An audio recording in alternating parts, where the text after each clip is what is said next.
Okay. Well, originally from Perth, Western Australia, Venerable Katy Cole has been a Buddhist nun for over 16 years. She ordained Actually, we're now 18 years now. Well, 18 years. Yeah, almost. Yeah, it's over 18. Wow. I know, it's a lot. Feels like a long time. Anyway, go on. It's been a long time. She ordained with His Holiness the Dalai Lama in Dharamsala in 2004. And since 2003, Venerable Katy has served in a variety of positions within Lama Zopa Rinpoche's FPMT as Liberation Prison Project Spiritual Program Coordinator, Chaplain Coordinator, and on the project's U.S. Board of Directors, and at one of Lama Zopa Rinpoche's residence in Aptos, California. Gaosha Deshen Ling, helping with numerous extensive offerings completed there every day. In 2008, she did a one-year retreat at FPMT's Datong Ling Retreat Center on the western side of Kangaroo Island, just off the coast of South Australia. And since 2013 and until the pandemic, and actually just last month, Venerable Katy visited hope I pronounce it. Laudo. Hi, Suzanne. Gompa annually for retreat study and to help Rinpoche's sister with offerings in Rinpoche's cave in Mengompa, helping the tourists who come to stay, and baby cow care. And prior to meeting her teachers, Venerable Katy studied Vipassana meditation with practitioners from Myanmar. Venerable Katy has a BA honors in theater arts from Dartington College of Arts, UK, and a BA honors in psychology from Murdoch University, Washington, Western Australia, and an MA in clinical psychology from the University of Western Australia.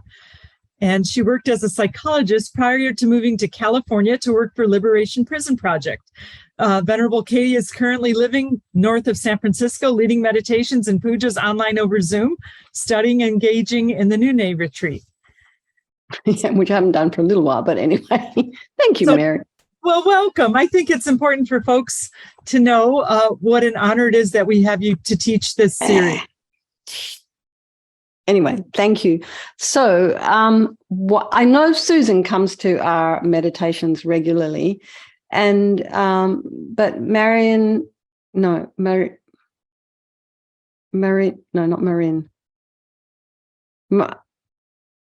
I'm sorry, I was muted. I was telling you how to pronounce it with mute. Marin, you had it right. Marin, okay. And who's that? Oh, who's that there? That looks like Karen. Hi, nice to see you. So Karen also comes to our meditations. So Marin, what meditation experience do you have? Sure. Well, I have attended a few previous, just maybe 3 previous events through the Tibetan Center here in Santa Fe, the Be Your Own Therapist and the morning meditation. So I've sort of checked it out a little. I've been meditating on my own off and on for the better part of 2 years. I just sort of taught myself how with an app, and I do it for like 15 minutes a day. And I was at a point. Fantastic. Thank you. Well, not every day. I know. I was at a point where it has benefited me so much, even just that small amount, but I still don't really feel like I know what I'm doing. And I have a sense that I could benefit so much more from it if I just really took the time to learn.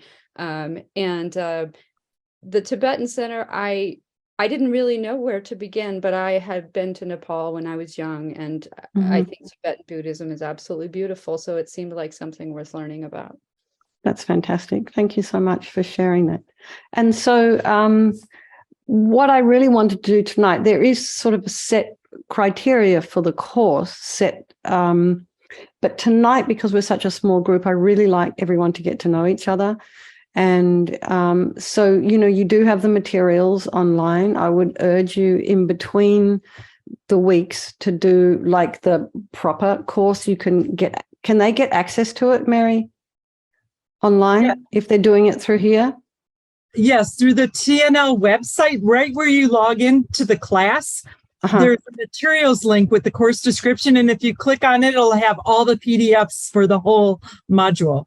Okay, so I suggest you read them because Venerable Connie Miller, she's the one who I think is leading this course. When you do the online learning, you can also do it again, because actually this course is 5 modules, but we're squashing it down into 4.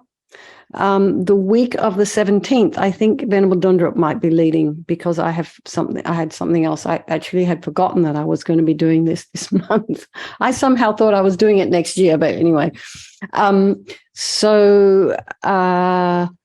I just wanted everybody to know has to be a little bit condensed, but actually it's not a problem to do that. But if you have an interest, I would really suggest you also read Connie's words, because she's been doing this a very long time, and she's also been working for the education department for a long time, and she really has huge knowledge, and she writes really beautifully. So I would urge that. So I was just wanting to know, Susan, what brought you here tonight?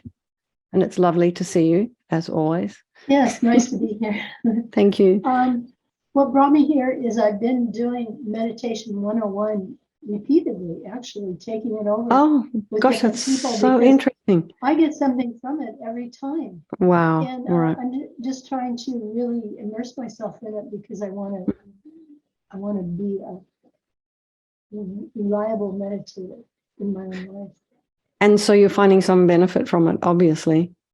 Absolutely. Otherwise you wouldn't keep coming back. Yes, that's great. I am. Oh, that's so good. Good to hear. Okay. And whereabouts are you? Are you in Santa Fe or? No, actually, I'm in Monterey. I didn't know you're in California. Oh, there you are. Yeah, we're in the same state. Yeah. Good, very good. Okay. And Karen, you're in New Mexico, I can see, and you're all dark there. Try to unmute myself here. Okay. Can you hear me now? Yeah. Okay. Yeah, I'm in northern New Mexico. I didn't want to have my big overhead lights on because it's. Oh, okay. Well, I can kind of see you. Yeah.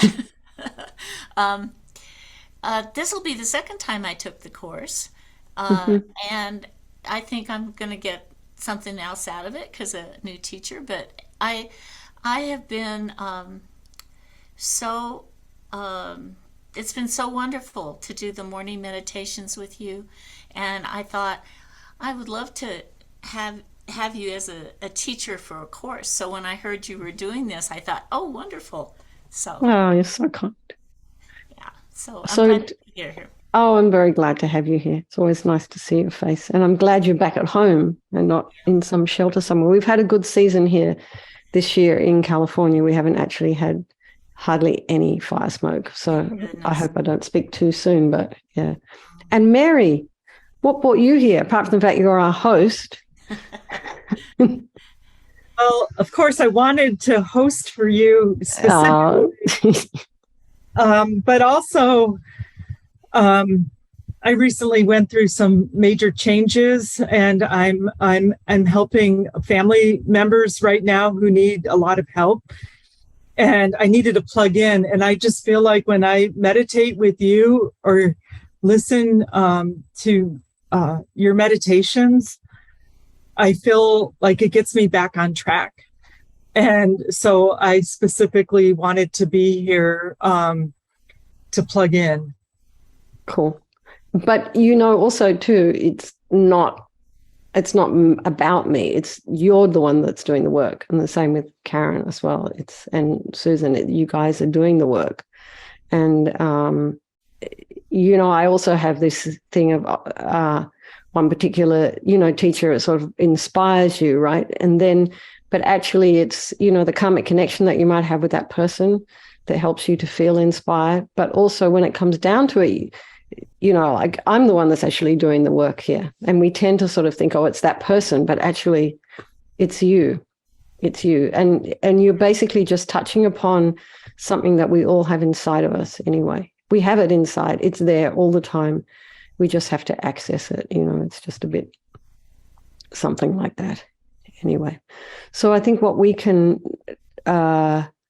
do first is let's just even do our beginning meditation, the one that we normally do every morning and in the evening, And I might cut it a bit shorter tonight as well, because you will get tired of repeating it over and over again. But so let's just, and we will be going through these, but I'm actually just going to do it because it seems like all of you are already meditating. So just get yourself settled. And I think the first thing to do is to try and bring your mind to the same place your body is. And we're not rushing this evening. I'm just going to take it nice and slow. We'll see how far we get in terms of the curriculum. But I don't want to push. I don't want to rush. I just want you to be able to relax into the session. So the way to sit is to have, if you're sitting at a desk, to have your feet flat on the floor, about a hip's width apart. You want everything to be aligned. And your sits bones to be kind of raised. And this will depend on if you have any injuries or tightness in your hips. So if you do have tightness in your hips and you are sitting in a cross-legged position, the higher you raise, the easier it is. So it kind of tilts the pelvis. And that actually has the effect of straightening the spine. So if you are sitting on the floor without having your coccyx raised or your sits bones raised, you'll notice that your pelvis slumps backwards. And so then what you do then is you end up rounding the upper back and you round your shoulders. And then you constrict your breathing, you constrict your digestive system as well. So when you are straight, to start with, the oxygen flows more freely, your blood is flowing more freely, and then at an energetic level, the energy is moving more freely as well. So there's very subtle levels of energy in the body that we can't see, but we sense. And the more subtle we get in terms of our meditation, the quieter we become, the more still we become, we're going to be able to perceive these levels of energy within our bodies. Some of you may already be there. Maybe some of us just come in that way, kind of sensitive. But so if you want the energy to flow nicely and not have any kind of blocks, it's best to start by sitting nice and straight. So you kind of have a clean slate. In this particular tradition, the hands are in the meditation mudra. So the right hand is nestled in the left with the thumbs touching. And I've heard Lama Zopa Rinpoche say something about, this kind of circle of energy that you create when you're sitting in this position somehow helps to activate this bodhicitta energy, this energy of compassion within you. I'm not I can't explain it. I don't know how that happens. I haven't had an opportunity to ask him personally. But this I have heard him say, and I haven't asked him further. But in a way, I just kind of take that. But what I know when I do that myself is I feel a bit more contained. But some of you may have been studying different forms of meditation. You may have been with different teachers. You may even be studying yoga. And there you have different hand mudras, perhaps. And for some of you, you may have the way your body is structured. It may be more beneficial for you to sit there with your hands on your lap, hands on your thighs, whatever works. Now you can put underneath both knees a couple of cushions if your hips are tight. And this is mainly an issue that I think men have. They have often tight hips and tight knees. So you don't want to be kind of falling backwards or right. You just want to be nice and as straight as you can be. Shoulders are aligned with the hips. And as much as you can, your ears aligned with your shoulders. So you can perhaps just imagine someone is, got the tips of your ears. Maybe you're like Dr. Spock ears, and very gently lengthening. You can just imagine if you're stretching up, if someone's pulling your ears. You can try this yourself if you wish. That big bowling ball of a head that we have, you can imagine that someone is just stretching your ears and then gliding your head backwards to meet your shoulders. So your ears align with the shoulders, shoulders align with the hips. Now imagine your spine is a string of pearls of light, stretching from the base, just in front of the spine, all the way up through the crown of the head. And you can imagine someone is perhaps standing above you or behind you like a puppeteer, very gently lengthening your spine. So you can just imagine some space, put some space in between your vertebrae.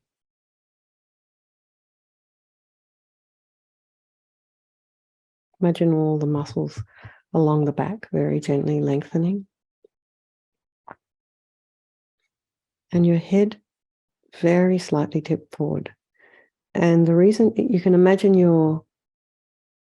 maybe you have a pointy hat on and you're drawing a circle, an arc on the ceiling. So it's kind of like an up and forward motion. So you're not just allowing your head to drop. The head is very heavy. And when it comes out of alignment, it throws your neck, shoulders. It affects the whole of your spine. So you can imagine from the base of the spine, the occipital bone, like a hinge. And just from there, very gently, tip your head forward.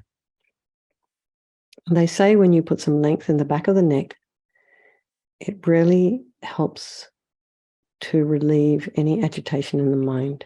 So they say when the back of the neck is constricted, when you've got your chin up, it creates agitation in the mind. If your chin is too far forward and it's kind of sitting on your chin, on your chest and your throat, you have a tendency to kind of nod off and fall asleep. So the meditation is not about relaxation. Relaxation is like a temporary kind of thing that kind of gets you through the next hour. Meditation is more about its long-term benefits. So we're not thinking about a quick fix here. We're thinking about gradually over time building up our concentration and our ability to become still. And from there, it starts to grow. And we'll look at that a little bit later. But we're really we want to sit nice and straight. We want things flowing nicely. And we want to be aligned. So now the tip of the tongue is on the roof of the mouth. And they say that some of these meditators, they're in their caves up in the mountains in Dharamsala, in Nepal, some people even here in the United States, many places in the world, with people in little retreat huts meditating for hours on end every day. So when you start to meditate at that level, you become very, very subtle in your mind. So sometimes the slightest movement with your body, like the moving your hand, shifting your posture, can actually kind of disturb your concentration. And one of the things that will happen is you notice we're always swallowing all the time because our saliva, or we start to dribble or something like this. But apparently if you have the tip of the tongue on the roof of the mouth, it helps to prevent too much saliva buildup. This is what I understand. I forgot the eyes. The eyes are looking along the length of the nose, if they were open, to a spot about, I don't know, maybe 2 inches ahead, something like that. And you can, if you wish, if you start to find you're getting a little bit dull in your meditation practice, you can just crack your eyes open a little bit and allow some light to come in. And this is kind of reminiscent of Lenny Cohen's song, Anthem.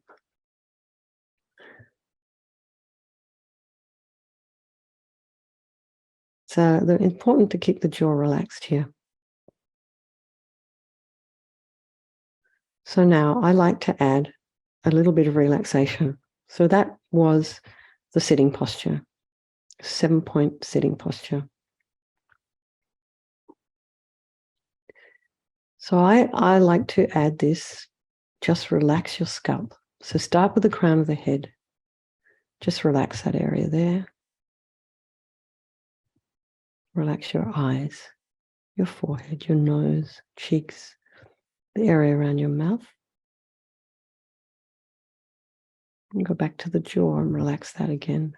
And just move it around if you need to. Stick your tongue out. Just release the tension there. Then go to the back of the head and relax the scalp there. Release any tension at the base of the skull, the occipital bone. And you can feel it. You can take your head, tilt your head, first of all, to the right. Get a little bit of stretch there. Bring it to center and then tilt your head a little bit to the left. A little bit of a stretch. And you can bob your head backwards and forwards just from that occipital joint. So just imagine releasing any tension in that joint there, back of the skull. You can imagine all the hair follicles releasing. Then release all the any tension in your ears. And you can imagine you have a nice white torch and you're shining into your ear canal. And the warmth of the torch relaxes the inner ear. Relax the temples. And now go to the back of the tongue and just relax. Use big old tongue that we have. So now you're kind of nicely positioned. And even though we're on Zoom, I can really tell you've started to sink into some level of stillness. Or sink is not quite the right word, moved to a level of stillness. Now check the back of the neck. Any tension there, just release it and relax your shoulders and allow the shoulder blades to just drop down. And then move your attention to your back. And if you have any sensation in the middle back, just as much as you can, try and relax that area. Then just move down your spine. Just imagining you're releasing and relaxing your muscles. And then come up to the throat. Relax the throat and the chest and the belly and your limbs and hands and fingers and feet and toes. And then check your posture again. Keep lengthening. And then we just bring our mind to the breath. So here we're set and we're ready to go. So meditation is a tool or a skill that we can use to become more and more familiar with our inner world, with our thoughts, our perceptions, our conceptions, our ideas, our emotions, all of these things that make up our experience. It's like a tapestry. And meditation helps us to become acquainted with all these aspects of our inner world so we can work with these elements for greater peace of mind. So a lot of the time we have no idea what's going on in our head. We just feel anxious or depressed or angry. And we don't know all the bits and pieces that are there. So we're just going to take a dive in and have a little look when we do this meditation course.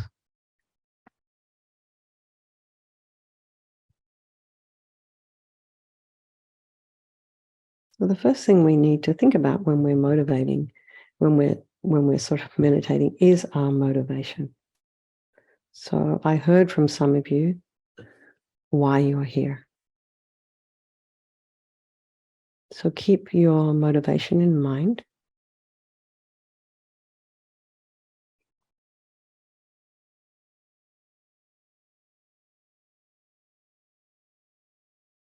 So in order to have the best experience possible, keep your motivation positive. And also, again, perhaps to think just a little bit beyond ourselves. So not only are we engaging in this process of learning meditation for ourselves, but also for the peace and happiness of those people around us, maybe our families.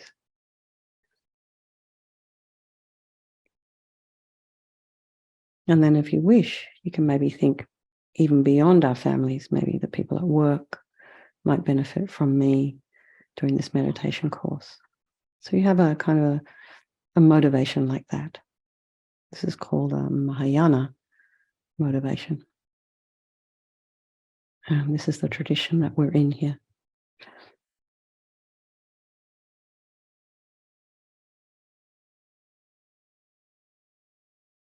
The word for meditation in Tibetan is gom.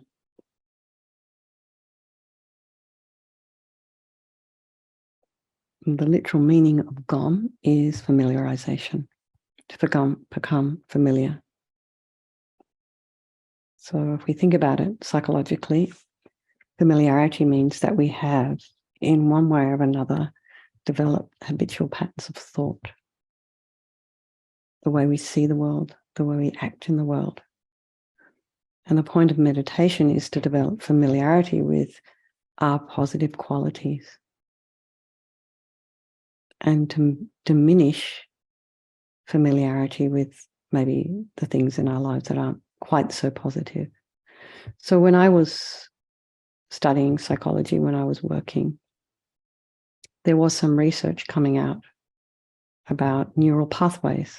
I'm not sure where it is now, where they're at now, but this would have been about 19 years ago. So we're probably way down the track from there. And what they were noticing was with people who were having kind of negative thoughts, those pathways were, neural pathways were dug deep into the brain, almost like a track, like a path. And then what they found was if those neural pathways were no longer being used, so people weren't thinking constantly negative things, and they started thinking more positive things. And for sometimes when we first start this kind of thing, we have to act as if it doesn't come naturally. We just have to fake it until we make it. But what they started to discover that the unused neural pathways would begin to atrophy.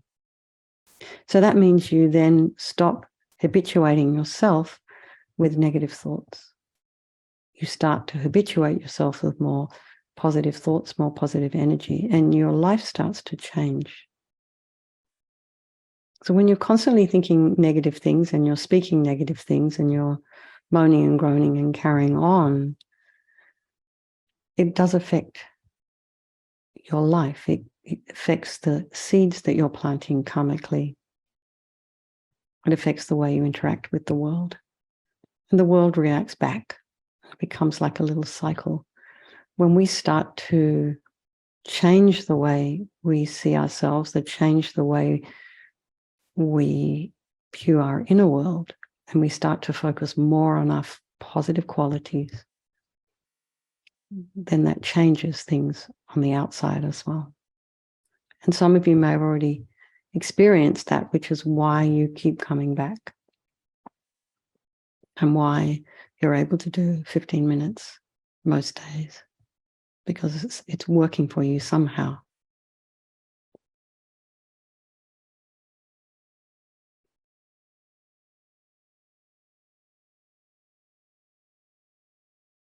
And all of our inner world, our inner experiences like happiness, satisfaction, this doesn't come from outside. It actually comes from within us. That's what I was saying earlier. It's not about necessarily the teacher. It's the positive qualities within yourself. And of course, there's karma involved, but just at a very basic level, it's you. This is who you really are. And this is who you've always been.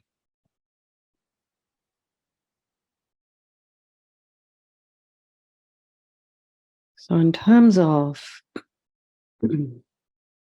meditation versus relaxation,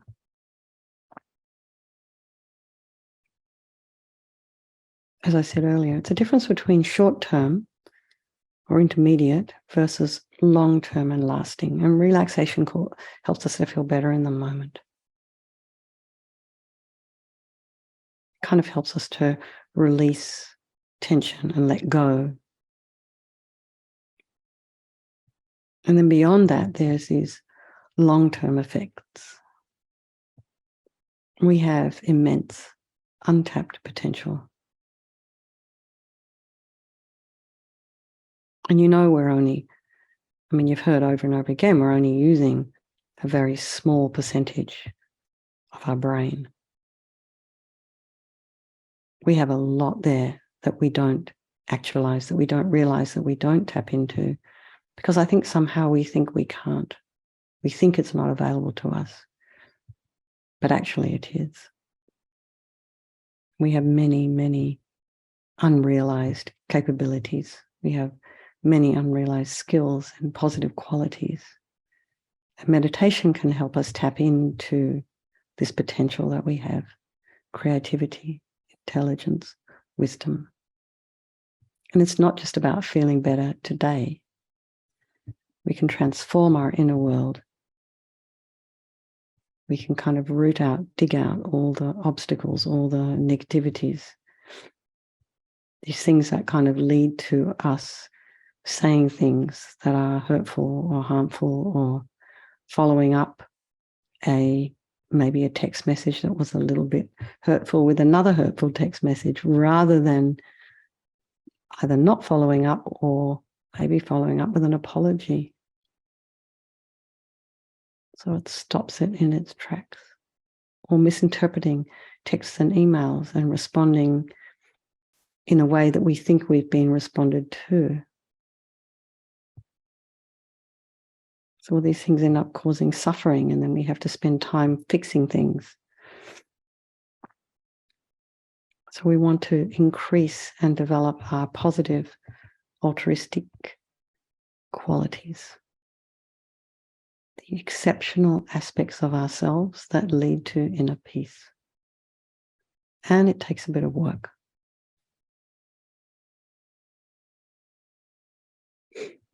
So the point of meditation is far beyond feeling good right now.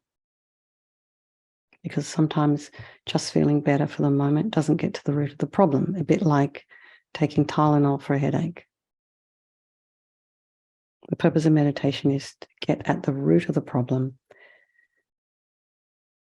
and to touch base with our inner qualities, which becomes a long-lasting solution.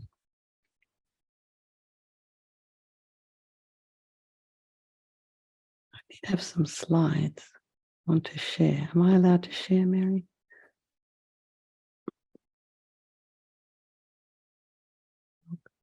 If you wish, you can look if you want to. Where am I? Here.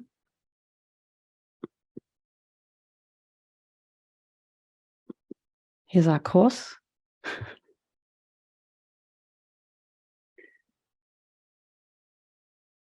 So this is where we are. We're about meditation. We're talking about meditation right now. We have 4 sessions. So we're going backwards a little bit. So we've got a bit carried away here. So the first one is about meditation, which is what we're doing today.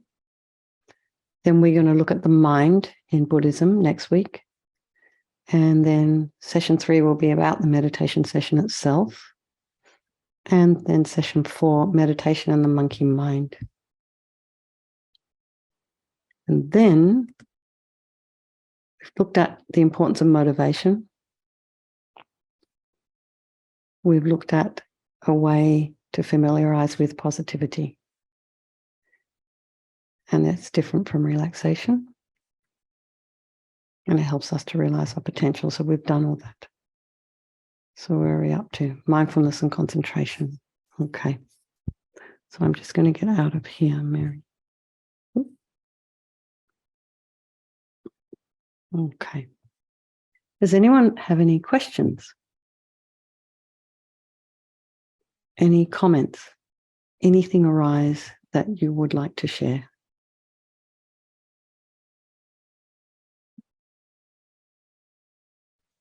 There's only... Yeah, the way you explain sitting, Ven.Katy, it really helped me to relax. I spend a lot of time at the computer. Yeah. It can you get into a very unhealthy posture before you know it. Your head's forward, And this just is so relaxing. Once you're in the correct posture, it's amazing how relaxed the mind feels. Yeah. And I think this is why, this is not something that I made up, or these meditators have been working on this since the 11th century, or probably beyond. I mean, this came out of meditation, I think, is done by many religions in the world. But I think with Buddhism, of course, it came from India. And they've been meditating, the Hindus have been meditating for eons before Buddha came along. But, I think the great meditators have realized if they sit like this, it's a lot more beneficial and it's easier to sit longer. But if you can tell your Apple Watch or your phone or whatever that you have to move every 20 minutes or something. But actually, that would also be a good thing to do if you do spend long hours at the computer. But it's good that it's benefiting you. Yeah. Anybody else have anything else they want to share? No? Okay, let's keep going.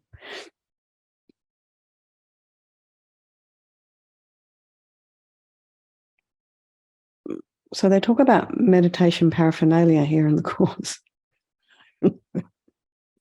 What to wear, what cushion to have, where to sit.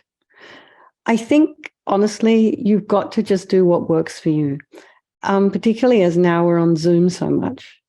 So I think if you're particularly sensitive to EMFs, turn all the electronics off.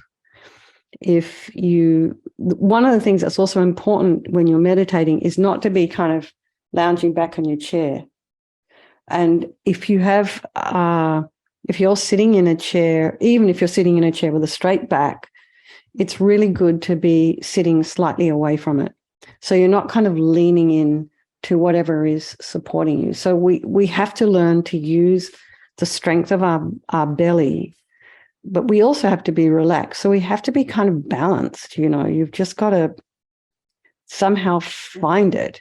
The other thing I think, in order to complement meditation, if any of you do any exercise like Tai Chi or yoga or any of these kinds of Pilates or whatever works for you, I would encourage you, because it really helps to keep the body moving and the blood flowing and the organs healthy.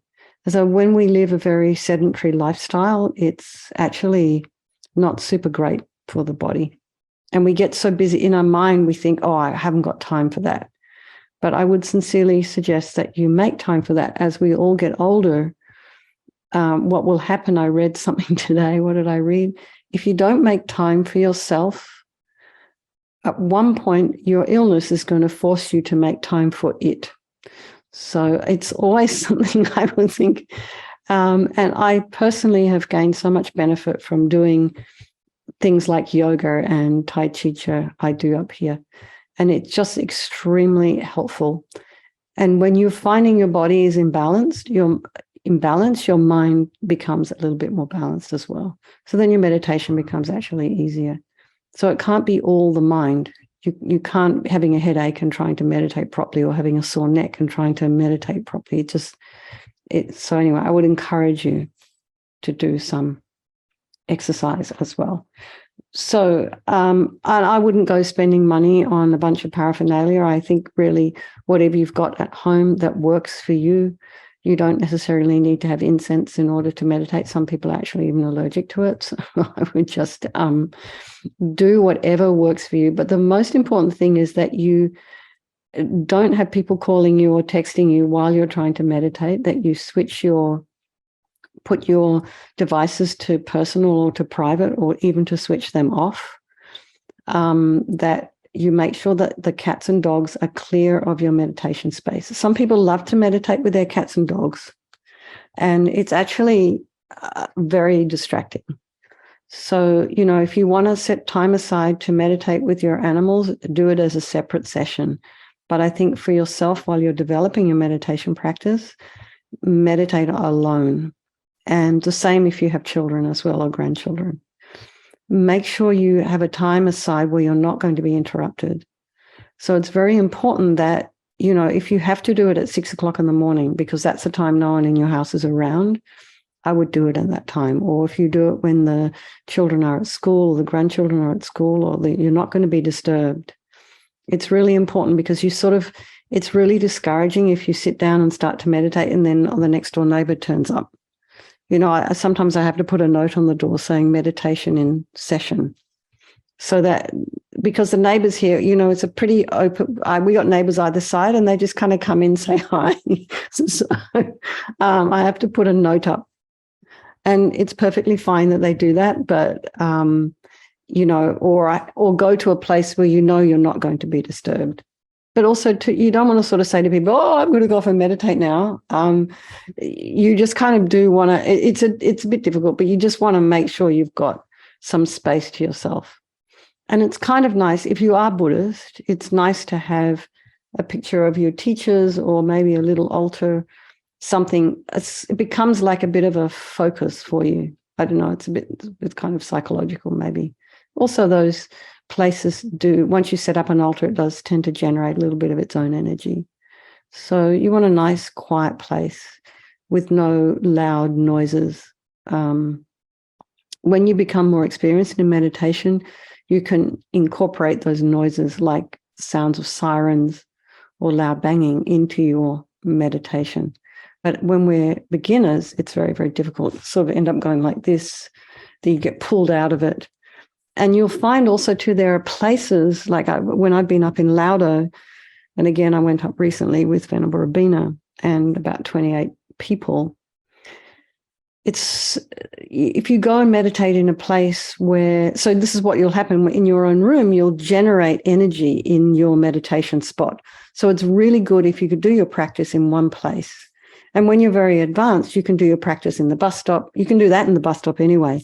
But I would recommend you do a good majority of your practices on one spot, on one cushion, and keep it there. And then you'll find that it starts to generate its own energy around. And so when I've been to Laudo, I go into the cave there, and it's almost instant. You just feel shoo. It's somehow, that is the place where Lamso Rinpoche's reincarnation, of course, he got stuck there because he lost the use of his legs.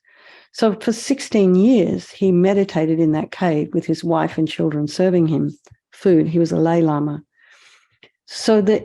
And there's been since many people meditating in there.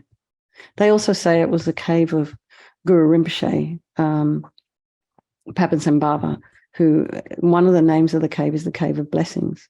So Papan Sambhava went there. He used to apparently fly everywhere, but anyway, he went there and he did meditation there. So there's supposed to be a terma in that cave, which is some kind of hidden teaching or hidden script. But I've been looking at the ceiling for years and still haven't had the karma to see whatever it is that's hidden in there. But it's a fairly magical place up there in the Sulakumbu. So you can really get a sense that things that are quite outside of our reality have happened there and do happen there. So it's an excellent place to meditate. But that doesn't mean to say if right now it's difficult to travel, it's become extremely expensive. So it doesn't mean to say that you have to go there in order to have a good meditation. You can develop it at home, but sometimes it's good to get a top up in a place. And there are places here in America where you can go, different centers where people have meditated a lot. You can get a good top up by going and doing some kind of retreat. And Kopan Monastery, we have one of our, Venerable Rene, I don't know, some of you may know him. He's this amazing monk. He's a Swiss monk. He's been meditating since he was 21. I guess he's now in his 60s or 70s. And he teaches, all he's been doing most of the time is meditation. And he did some retreat in one of our centers in Spain. He spends all of his time now in retreat. But he said, even when he went to Kopan Monastery, and Kopan Monastery is a noisy, active place. The little monks, they all start chanting at about 5:30 or 6 in the morning. It's busy.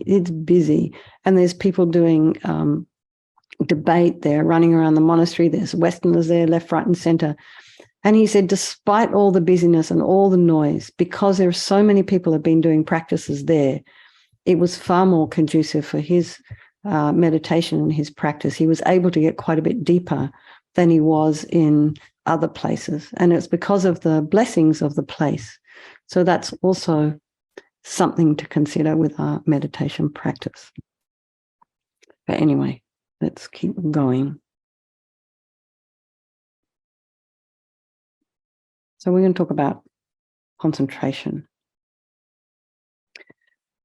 So concentration is the ability to set the mind on a single thing without distraction for a period of time. And mindfulness is the ability to be awake and aware and observant of what's happening as it's happening. And these two skills are desirable and kind of necessary in every kind of meditation, every type of meditation.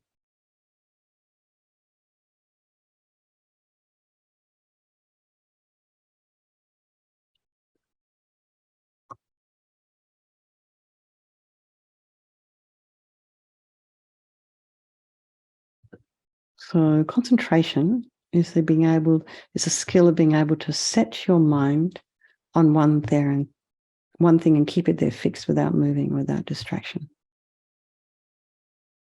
It's called single-pointed concentration. So concentrating on a single point or a single object for as long as you wish. So let's just practice that now, shall we?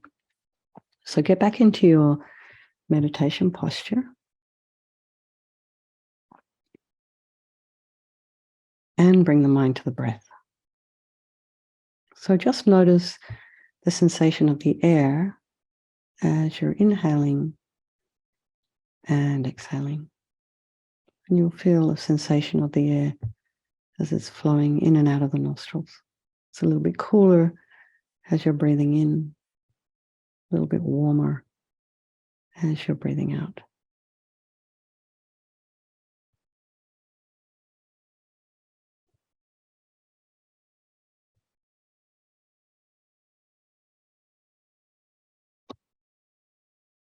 Just focus on the breath. And we'll do this for 3 minutes and I'll time it. Just breathing in and breathing out.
And bring the mind back to the breath.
Just the breath.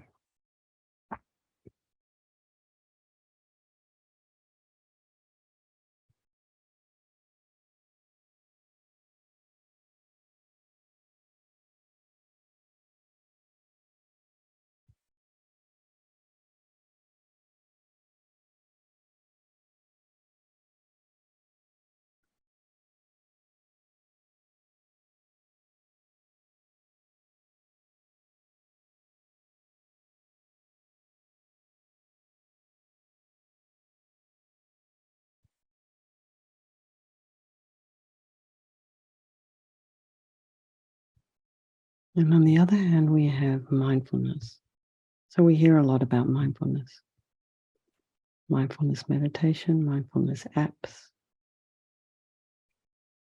But in this particular tradition, mindfulness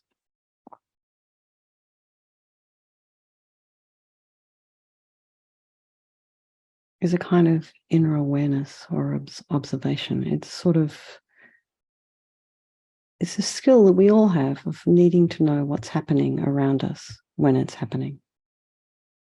So it's like a large spotlight, almost like peripheral vision. And concentration, on the other hand, is like a tiny spotlight focusing on one thing, and that's not moving.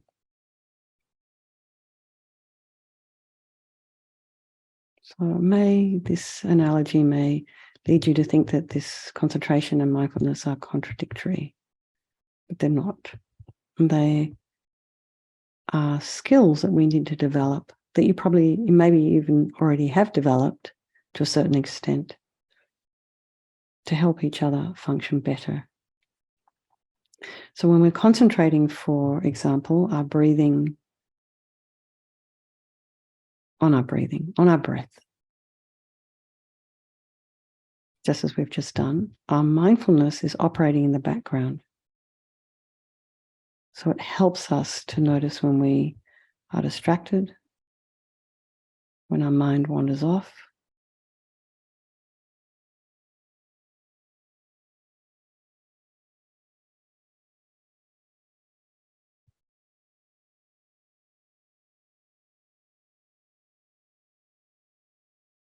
So if we're focusing on concentration, which we are going to do at the beginning, mindfulness is working as a secondary skill.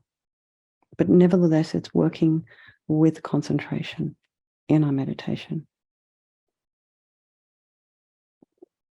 And so it also can work in the reverse. When we're practicing a meditation that is focusing more on the skill of mindfulness, the ability to be concentrated and focused allows us to sort of keep ourselves from wandering off, for our mindfulness not to become kind of fuzzy and indistinct. And if this doesn't make sense now, it may later on in the course. So these two skills always need to be present if we're meditating properly. And they're present in different degrees in different types of meditations. It's like our armory or our toolkit, mindfulness. Mindfulness is also like, you can imagine a child walking along a path very close to a cliff.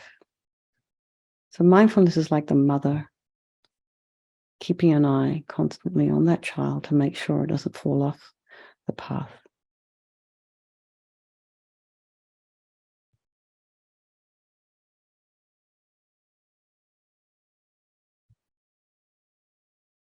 So before we're going to do a couple of exercises, and one of them is counting the breaths. This is one technique in concentration. Does anybody have any questions or any comments? Anything that's arising? Anything you want to share? Don't be shy. Yes.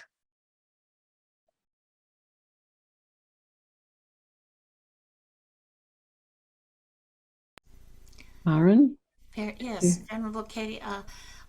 I notice when I am not doing my meditation, 5 times a week, or, and I go on vacation, I get out of sync, that my mind becomes a lot more crazy, monkey mind. Monkey mind is much more. And so meditation really helps ground me. Yeah. Thank you. Yeah. No, exactly. I mean, I notice even just from traveling, because I've just come back from Nepal, and I did find it a bit disruptive, I don't know how Venerable Rabina has been traveling all these years, for all this time, flying from one place. She must have enormous concentration. And the same with Rinpoche. They just kind of keep this same even keel.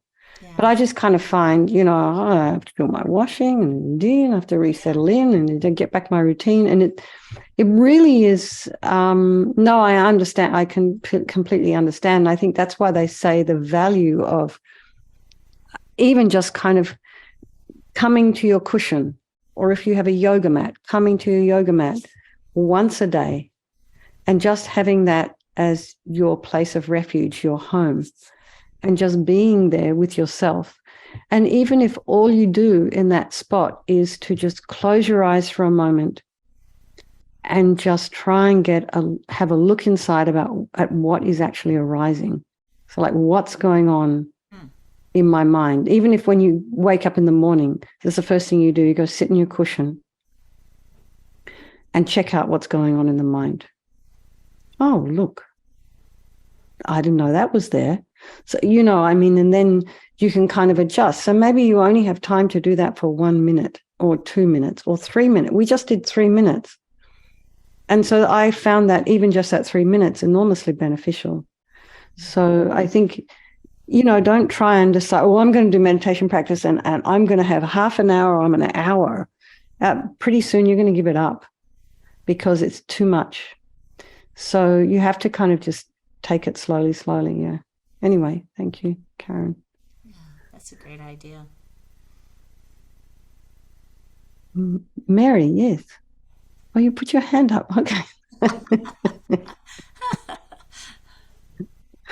Well, I wasn't going to share this, but I feel comfortable. In that last part of the meditation, when you said it was like a child walking along the side of a cliff, like that vigilance, I actually fell off a cliff 9 years ago, and I have a back injury. But it was amazing, like when you said that, like just like less than a finger snap, how I got out of the meditation. Just that memory, like it triggered that, and then it's just really interesting. So there's a visceral memory there, physical memory, trauma. Interesting. Is your back still sore? I do pretty good. Sometimes it's easier for me actually to sit in a chair than to sit on a cushion.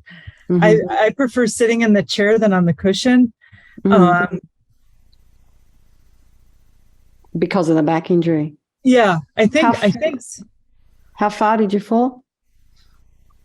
Pretty far. Like 20 feet? No, it was more than that. Oh, my goodness. Well, we're very lucky to have you here. That's all I can say. Right. Wow. Mary, well, thank you for sharing that. So maybe then for you, that visualization or that image might not be a great thing if it's going to keep causing you some level of distress. But it's almost like, it is a kind of a vigilance, isn't it? And you do have to be. And I mean, I just remember in Laudo recently, I wasn't being mindful or vigilant as I was cleaning my teeth and coming out of my room. And I just fell about 2 steps, but I rolled onto a rock on my injured sacrum. And then, of course, out went my tibia and overstretched a nerve. So, there I am back at the chiropractor a couple of days ago. And I'm like, oh, I can't believe I did this. She's like, what's that big bruise on you? Okay. I was not being very mindful. So I wasn't being super aware of where my foot was underneath. So it's something that we need to have available to us to get around the world. So we're already using it. We use it every single day. We walk on the street. We need to know, we're driving the car. We need to know what the cars are doing around us. We are using mindfulness all the time, and we are using concentration all the time. So it's nothing that is not, it's not new to us, any of this. It's so, we just have to kind of go, oh, that's the same as when I'm driving my car. Oh, it's the same as when I'm walking down the steps. It's, and I see, Lama Zopa Rinpoche's sister. She's 82 now, and she's got terrible arthritic knees. And everything in Laudo is uneven. Like there is, for somebody of her age and of her disability, we here would be like, oh, no, you can't walk there by yourself. But she is so incredibly careful. She is so mindful because she knows that if she fell over, she would be injured while, if the weather is bad, there's no way a helicopter can come and get her. They know up there, they have to be careful up there because they don't have a choice to be anything else. So that is kind of drives them to be super, super careful. So there's a level of mindfulness and concentration there as she's walking around every day. And so I guess we all have this. Anyway, Marin, is there anything going on for you that you wanted to share?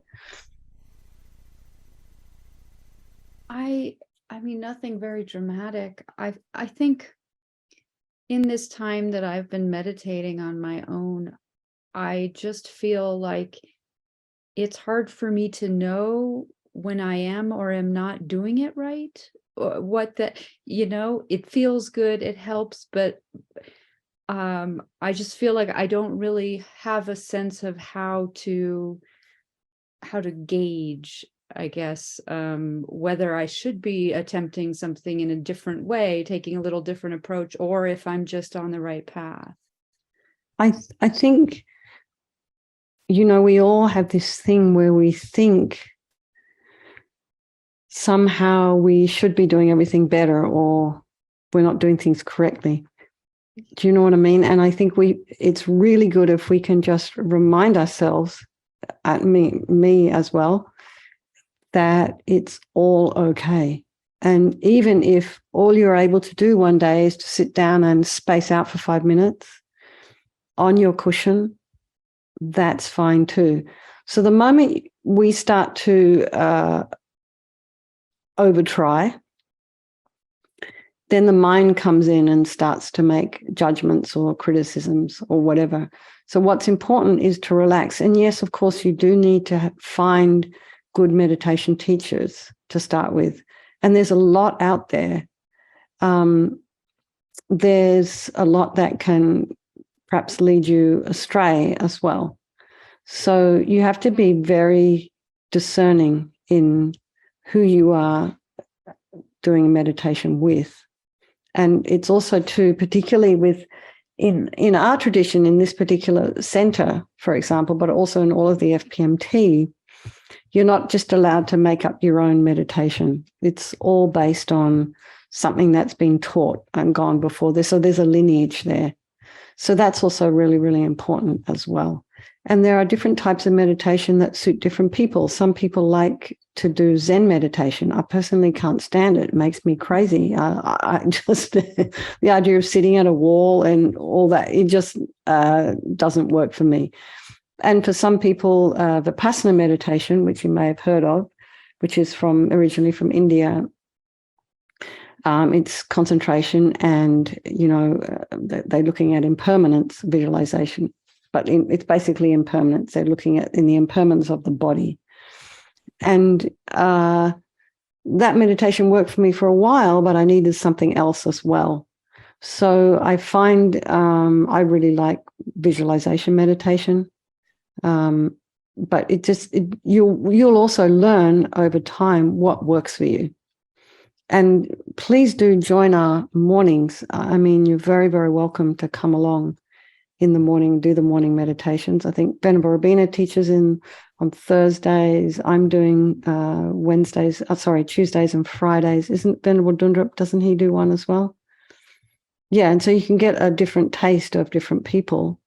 And there's also in different traditions here, we have just up the road from us, it's more of Jack Cornfield, but it's Spirit Rock. They have different types of people. They have lay people.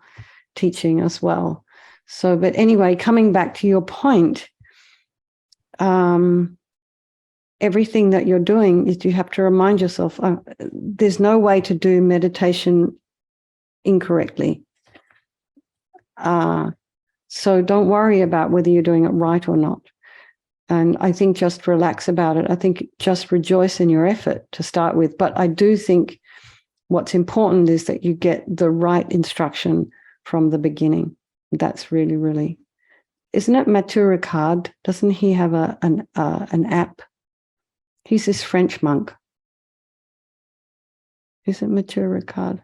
Let me check. How do you spell that? He's a French. My niece, because my niece does it with him. I don't know if she does it anymore.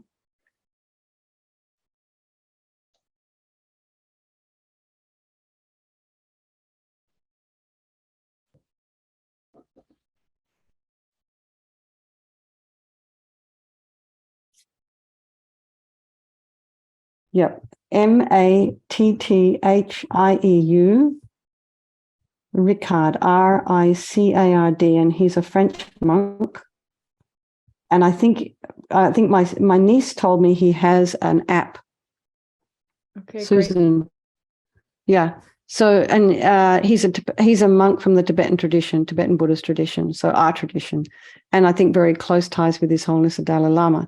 So you're not going to go wrong with this particular lineage. But it's the other thing too that you can do, and this is what I did in my early years, was to I just did years and years of those 10-day courses.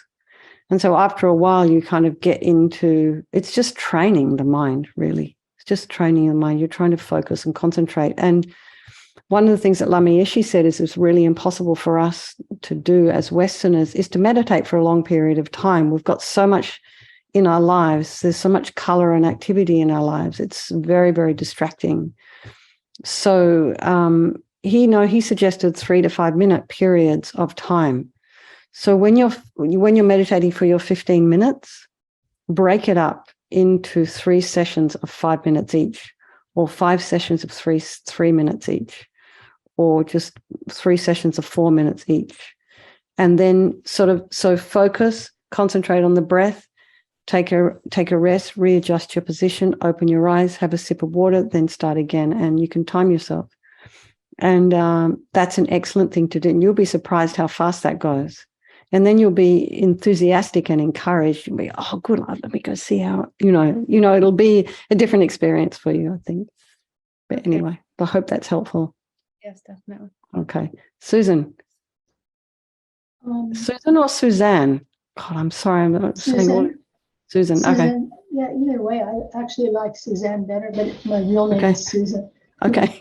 But Mary reminded me very distinctly, talking about how that memory of that accident pushed your concentration away. That so reminded me of something. I was in a car wreck that I caused, and it was during the height of the pandemic. I was wearing my mask even in the car. I parked at a state park here in Marina, and the sun was in the window, and there was fog on my glasses from my mask, because when I rolled the window down, a lot of people were walking by. Anyway, so I started back out, and my foot slipped off somehow it hit the gas pedal as I was backing up. Now, I have never had an accident in my life, and it's like my foot hit the gas and my brain just froze. And my car shot backwards, and I knew something horrible was going to happen, and I couldn't even move. So that was not a physical accident. It was a mental accident, because after that, luckily nobody was hurt. 2 cars got banged up. My insurance went up, but thankfully nobody got hurt. I didn't run into anybody. I could easily have killed somebody. But what happened was I developed such a fear of driving. Every time I would try it, that memory would flash into my mind. That the sound of when my car hit the other 2 cars. And I just could not drive.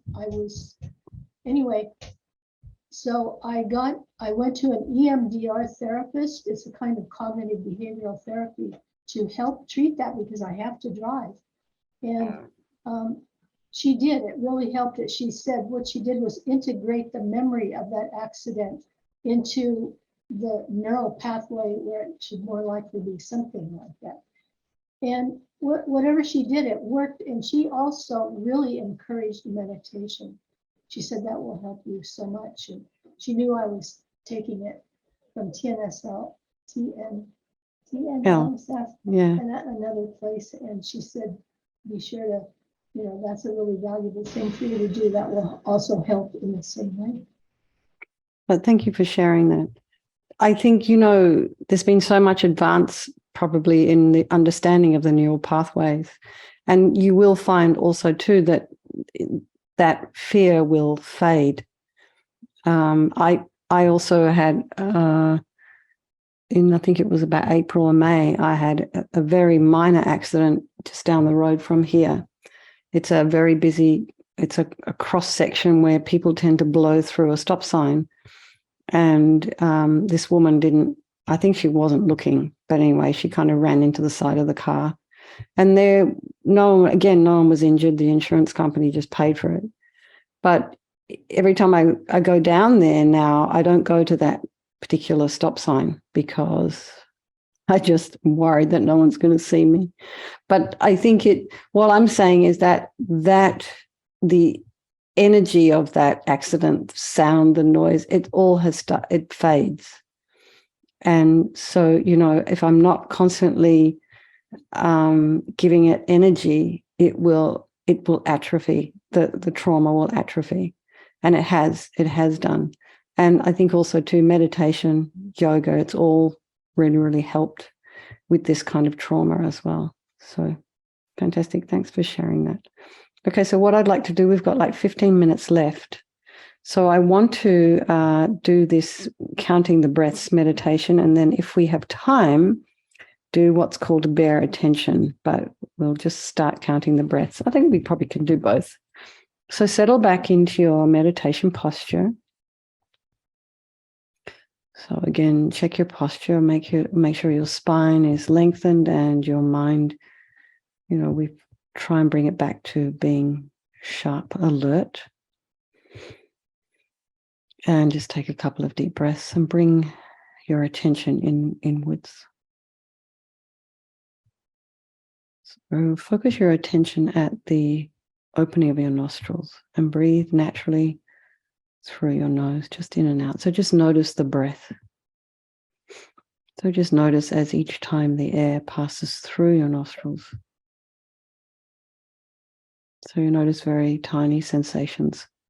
Maybe the hair inside your nostrils is moving as the air passes in and out. It's a little bit cooler as you're inhaling than as you're exhaling. So it's not necessary to follow your breath too far inwards or too far externally. Just notice the sensation of the air as it's flowing in and out of the nostrils.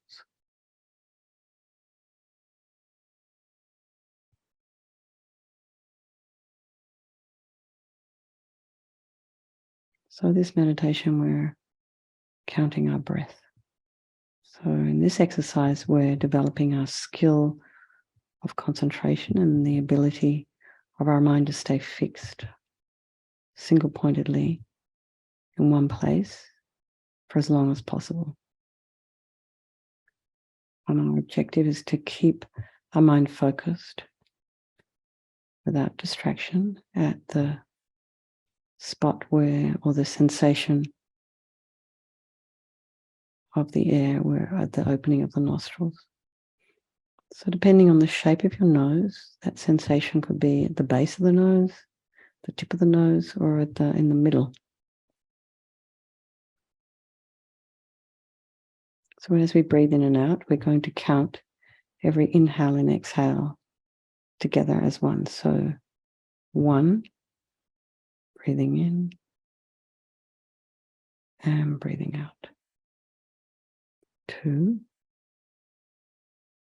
inhale, exhale. 3, inhale, exhale.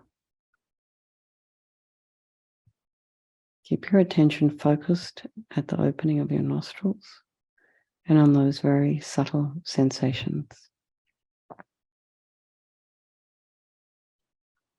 And if, as you're counting, you've discovered that you've become distracted, you don't know which number you're up to,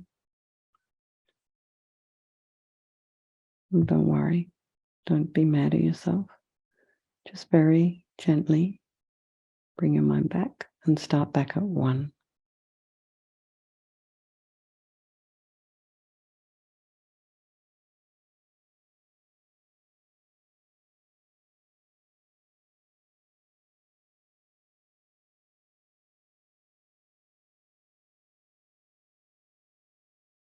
We'll do this for 3 minutes.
Okay, then just relax and stay in meditation if you wish. So that's concentration meditation. And again, if you do this little exercise, maybe 2 or 3 minutes a day, you'll notice your ability to count for longer it kind of starts to improve.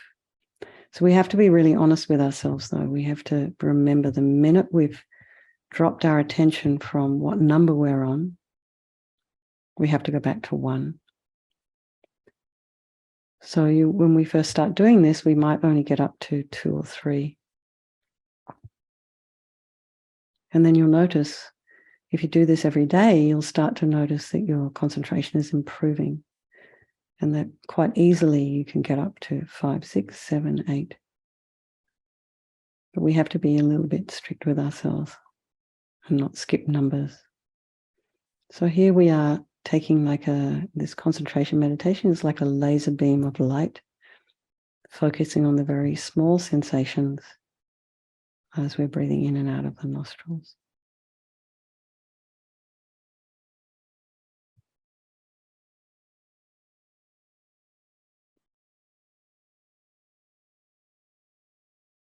So this meditation we're going to do next comes into the category of mindfulness meditation called bare attention. It's helping us to develop the skill of mindfulness, of wakefulness, of being aware of what's happening around us. So first, come back to focusing on those very subtle sensations at the opening of the nostrils. So this is your home base, the breathing in and out of the sensations as you're inhaling and exhaling. Something to hold your mind to. It's like an anchor. So at the same time, you want to allow yourself to take in and be aware of what is occurring within the space around you. It's a little bit different than counting the breaths. Counting the breaths is exclusively focused on the subtle sensations. Here we're going to loosen very slightly our concentration, our focus, so that our mindfulness can be aware of anything that's arising within its sphere of consciousness.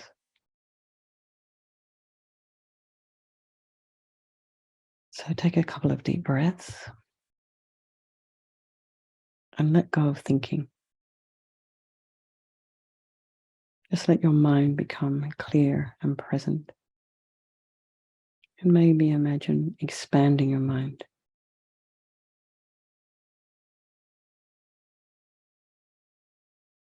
Now focus your attention at the opening of your nostrils. Again, specifically those sensations associated with your breathing. And let yourself breathe naturally as you focus there.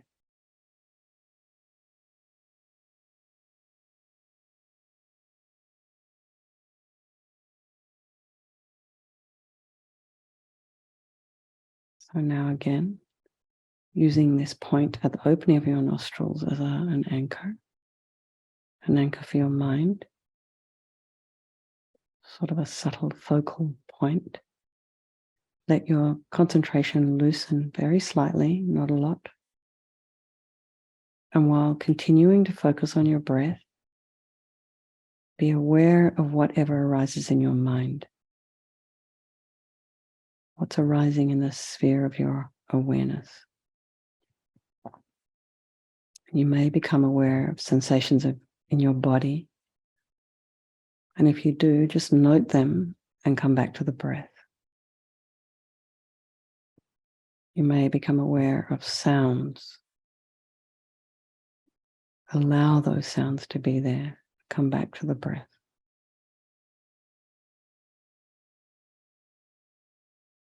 Thoughts or images may arise in your mind. Don't get involved with their content. Don't engage with their. Just note what's happening, what image has arisen, and let it pass, and return to the breath. And then expand your mind.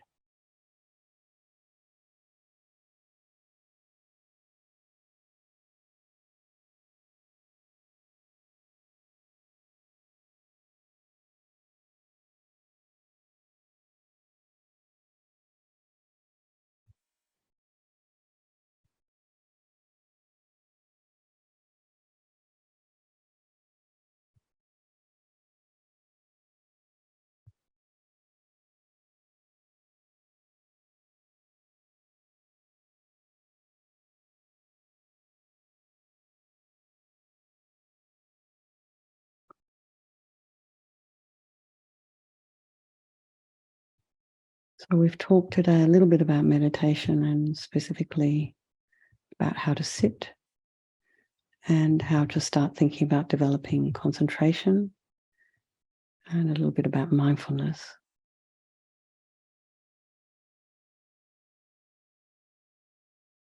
So I think next week we can talk a little bit about some of the distractions that arise in our mind. We'll talk about our mind in Buddhism.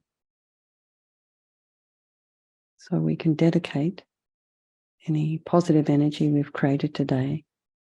It's like we do a motivation and a dedication. It's like bookends at either side of each practice. So we just, a little simple dedication that you can do at the end of your meditation, just to any positive energy that you've created by doing this session, all of us together. Dedicate it to yourself, to your spiritual path, as we move slowly and humbly, step by step, and to your own, dedicate it to your own kind of dedication to your practice and to wanting to heal from our various bits and pieces, our accidents, any trauma that we've had in our lives. And then if there are people in your life who you love, dedicate your practice for them, and then perhaps for all the sentient beings around. Okay. So we have just a couple of minutes left. Does anybody have anything they want to say before we go?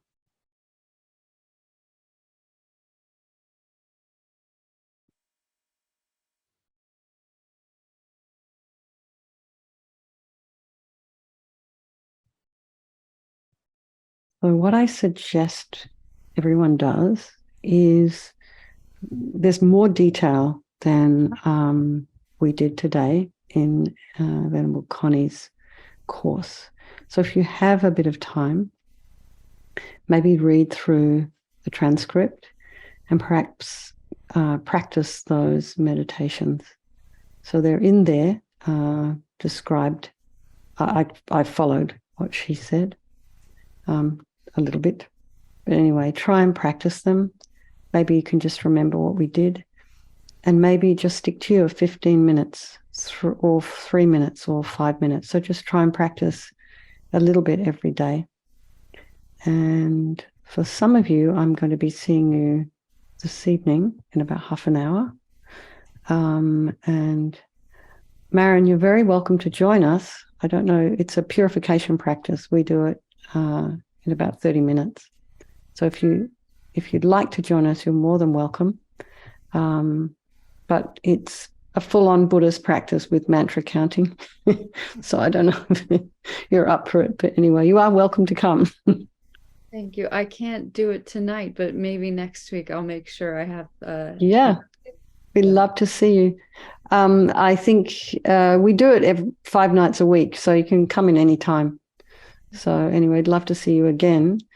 And thank you very much, you guys. I'm going to try and eat a little bit before our next session. And nice to see you, Karen and Susan. Thank you for hosting, Mary and Marin. Thank you.